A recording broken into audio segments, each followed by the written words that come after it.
예. 오늘 날씨 너무 좋지요. 예. 이렇게 숲속길, 언덕길 올라오시면서 푸른 나무 보니까 너무 기분이 좋으셨죠. 우리 그 상쾌한 마음으로 우리 옆분 얼굴 한번 쳐다보고 인사 한번 나눌까요? 샬롬. 예. 이상하게 샬롬 할 때는 미소가 머금어지죠. 자신도 모르게. 예. 오늘은 소망 그리고 그것에 대한 기다림에 대해서 여러분하고 함께 나눠보려고 하는데요. 여러분들 간절한 소망 한두 가지는 다 있으시죠? 예. 자, 그 소망이 크면 클수록 그리고 간절하면 간절할수록 기다리는 시간 어떠세요? 예. 뭐 기대도 되지만 또 언제입니까? 언제 이것을 언제까지입니까? 이렇게 기도하게 되죠. 신앙의 여정도 비슷한 것 같습니다. 오늘은 아브람과 사례를 통하여서 기다림의 귀함을 함께 보도록 하겠습니다. 오늘 본문은 여러분 잘 아시는 것처럼 사례가 자기 남편에게 첩을 주면서 그 첩에게서 자손을 얻으려는 그 기대함이 이제 이 책에 기록되어 있습니다. 근데 이 내용을 보기 전 먼저 이전에 있었던 그 15장, 이전에 있던 15장의 이야기를 살펴보며 이 아브람과 사례에게 주셨던 이 약속, 그래서 두 사람은 얼마나 이것을 기다리고 소망했는지를 한번 보도록 하겠습니다. 우리 창세기 15장 2절에서 4절을 한번 읽어볼까요? 자, 이 대목은 아브람이 하나님께 여쭙는 장면입니다. 왜 여쭙냐면요, 아무리 기다려도 내게서 아들이 태어나지 않을 것 같은 거예요. 세월이 지나고 기다림이 길어지자 하나님이 이전에 몇 번 약속을 하셨죠. 후사도 주고 땅도 주겠다. 근데 아무리 기도라도 아이가 태어날 기미가 안 보이는 겁니다. 그래서 하나님한테 내가 아니라 내 집에서, 내 후손이 아니라 내 집에서 내가 가장 아끼는 사람, 이 사람이 나의 유업, 즉 하나님의 후사인가? 라고 이제 묻게 되죠. 우리 2절, 3절, 4절을 같이 읽겠습니다. 시작. 아브람이 이르되 주 여호와여 무엇을 내게 주시려 하나이까? 나는 자식이 없사오니 나의 상속자는 이 다메섹 사람 엘리에셀이니까다. 아브람이 또 이르되 주께서 내게 씨를 주지 아니하셨으니 내 집에서 길린 자가 내 상속자가 될 것이니이다. 여호와의 말씀이 그에게 임하여 이르시되 그 사람이 내 상속자가 아니라 내 몸에서 날 자가 내 상속자가 되리라 하시고, 하나님은 분명히 말씀하시죠. 너가 아끼는 그 엘리에셀 아니다. 네 몸에서 난 자가 약속한 그 사람이다. 상속자다. 그러면서 다시 아브라함을 이끌며 뭘 보여주시죠? 전에 했던 것처럼 하늘의 별을 다시 보여주시며 내 자손이 이렇게 될 것이다. 그리고 또 그 자손이 이어갈 땅도 주실 것이라고 다시 약속하십니다. 그래서 아브라함은 그 약속을 정말 믿었죠. 그런데 하나님은 더 나아가서 횃불 언약식을 치릅니다. 이 횃불 언약식, 어떤 언약식이죠? 15장 후반에 보면 당시 고대 근동사회에서는 아주 중요한 언약은 어떻게 하냐면요, 동물을 여러분 잘 아시듯이 반으로 쫙 가릅니다. 가르고 그 사회를 약속한 당사자들이 내가 이거를 목숨을 다해서 지킬 거다. 내가 지키지 않으면 이 동물이 쫙 갈라진 것처럼 내 목숨도 그렇게 될 것이다. 뭐죠? 내가 목숨을 다해서라도 이건 지킨다 하면서 그 동물을 쪼갠 사이로 지나가면서 그 당사자가 언약을 하는 겁니다. 그래서 언약 안 지킨다 죽임을 당해도 아무 문제가 없는 그런 아주 엄미한 약속이죠. 언약이죠.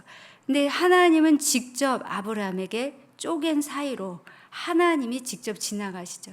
하나님의 상징인 그 횃불로 그 쪼개진 고기 사이로 횃불이 지나갑니다. 그러면서 하나님이 아브라함과 이 약속은 내가 반드시 이행할 것이다 라는 것을 보여주죠. 자, 이게 15장의 내용입니다. 그런데 이 언약의 표징을 경험했죠.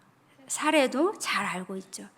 근데 오랜 기다림에 지쳐서 이 부부는 이제 지친 모습이 보입니다.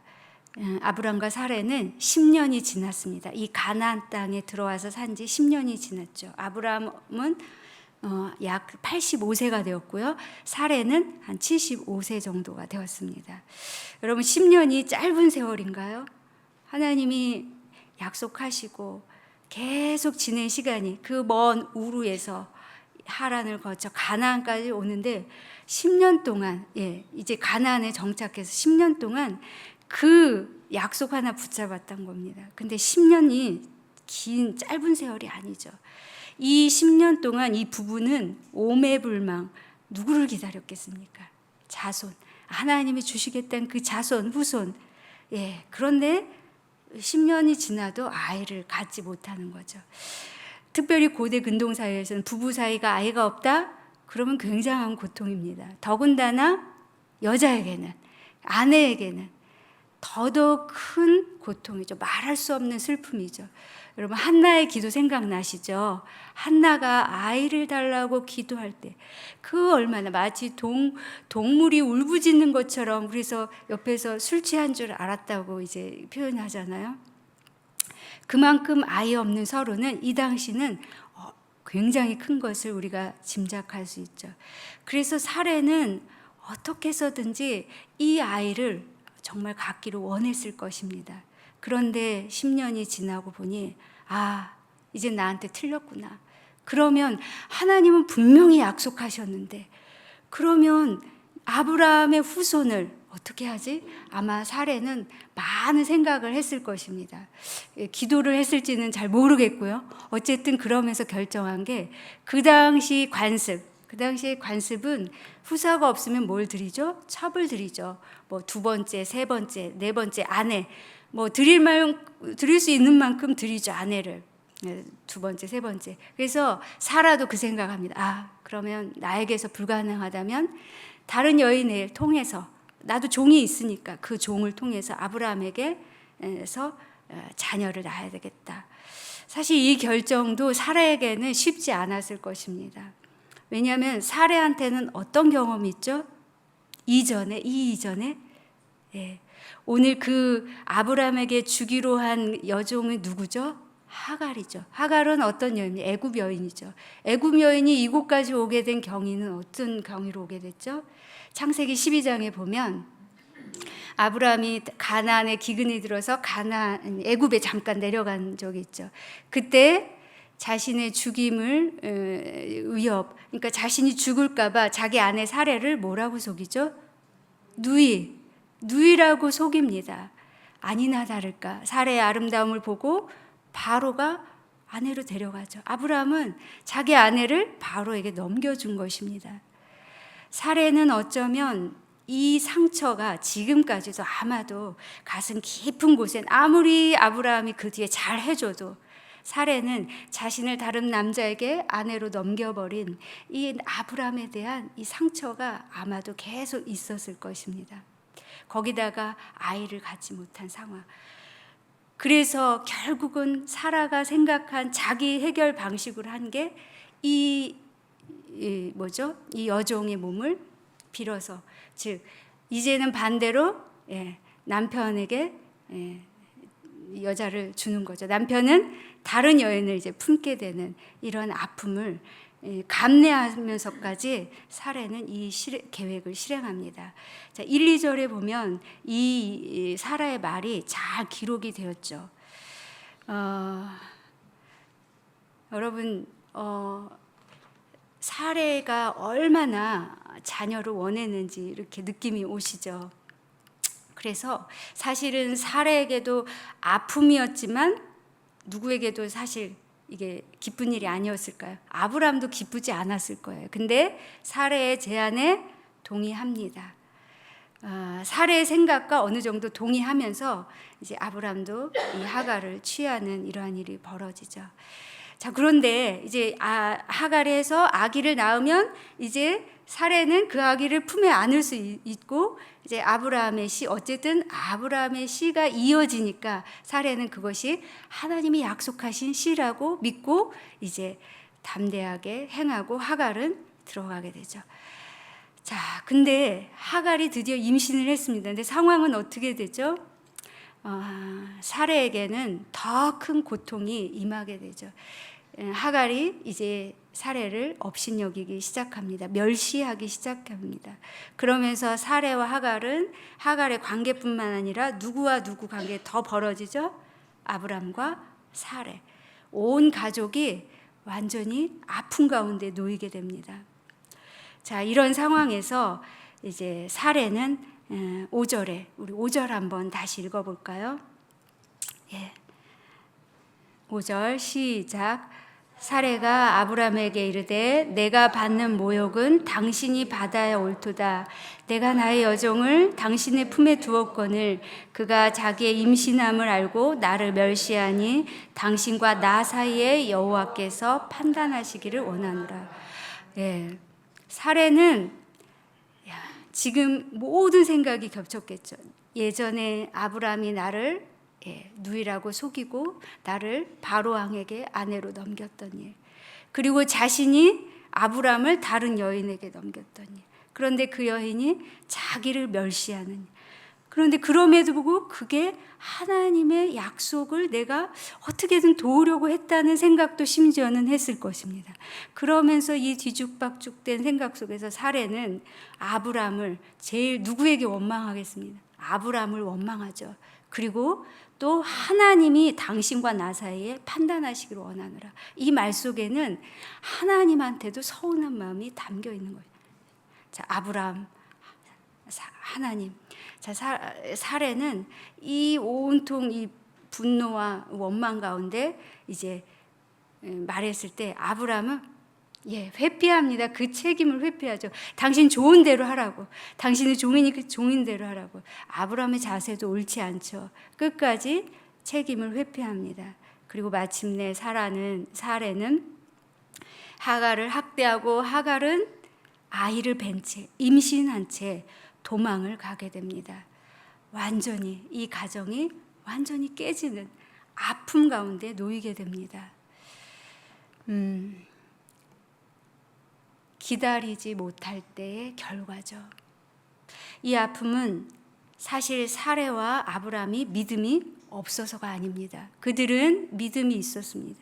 믿음이 있었기 때문에 기다렸고, 그래서 아이를 그렇게 기다렸고, 그래서 혹시 이 엘리에셀일까? 안 오시니까, 소식이 없으니까 그러면 분명히 후사를 주신다고 했는데, 그러면 중동의 관습처럼 내가 낳는 다른 사람을 통해서 사레는 또 그렇게 생각했고, 이전에 아브람은 내 집에서 가장 내가 총애하는 엘리에셀일까? 이렇게 생각하면서 자신의 생각으로 우왕좌왕 결정하게 된 것입니다.